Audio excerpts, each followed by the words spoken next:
வீட்டு வாடகை விதிமுறை மாற்றத்தால் 2 மாத வாடகை தொகை மட்டுமே முன்தொகையாக பெற வேண்டும் என்கிற அறிவிப்பு குறித்து நெல்லை மாவட்டம் வள்ளியூர் பகுதி மக்கள் தெரிவித்த கருத்துக்களை பார்க்கலாம். அந்த வீடு உடஞ்சி போட்டு போயிறாங்க, சிலவங்க வெள்ளை அடிச்சிருக்கிறது ரொம்ப ரொம்ப நம்ம 2000 கிளீன் பண்ணி கொடுக்கணும். கொஞ்சம் வீட்டெல்லாம் நாசம் பண்ணி போட்டு போயிடுறாங்க, சிலவங்க உடஞ்சி போட்டு போயிடுறாங்க.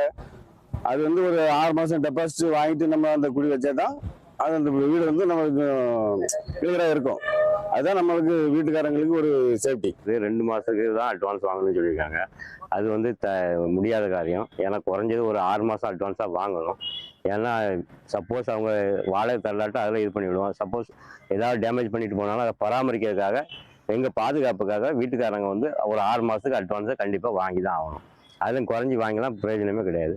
கண்டிப்பாக அதை வாங்கி தான் செய்யணும். 6 மாதமாக குறைஞ்சது வாங்கணும். அட்வான்ஸை பொறுத்தவரை அட்வான்ஸை 6 மாதம் வாங்கணும். அது என்னன்னா, ஒரு ஆள் கூலிகளை வைப்பாங்க. மாதம் 20,000 22,000 சேலரி வச்சிருக்காங்கன்னா அவங்களுக்கு 5 மாதம் வாடகைன்னா 5,000 வீட்டு வாடகைன்னா அவங்களுக்கு 25,000 ஆச்சு. அட்வான்ஸ் கொடுக்காது. 25,000 அவங்க எப்படி கொடுத்தாங்கன்னா அடுத்த மேல் செலவு என்ன செய்வாங்க? இப்போ அதுக்கு வட்டிக்கு தான் வாங்கணும். அதுக்கு 2 மாதங்க கரெக்ட் தான். 2 மாதங்க 10,000, 5,000 வாடகைக்கு 10,000. அட்வான்ஸ் எதுக்கு வாங்குறாங்கன்னா அவங்க வாடகை ஒரு மாதம் கொடுக்காம நிலை பண்ணாங்க கழிக்கிறக்காண்டி வாங்குறாங்க. அது வரையறுக்கத்தக்கது. 2 மாதம் அட்வான்ஸ் தான் எங்கிட்ட வாங்கியிருக்காங்க. அதனால நாங்கள் கரெக்டாக இருக்கிறவங்களுக்கு தந்துடுவாங்க. அவங்க ஒழுங்காக கரெக்டாக நாங்கள் வாடகை கொடுப்போம். வீட்டு வாடகை விதிமுறைகள் மாற்றத்தால் 2 மாத வாடகைக்கு மேல் அட்வான்ஸ் வசூலிக்கக்கூடாது என்பது குறித்து பனகுடி பகுதி பொதுமக்களிடம் கேட்ட கேள்விக்கு அவர்கள் அளித்த பதிலை நாம் பார்ப்போம்.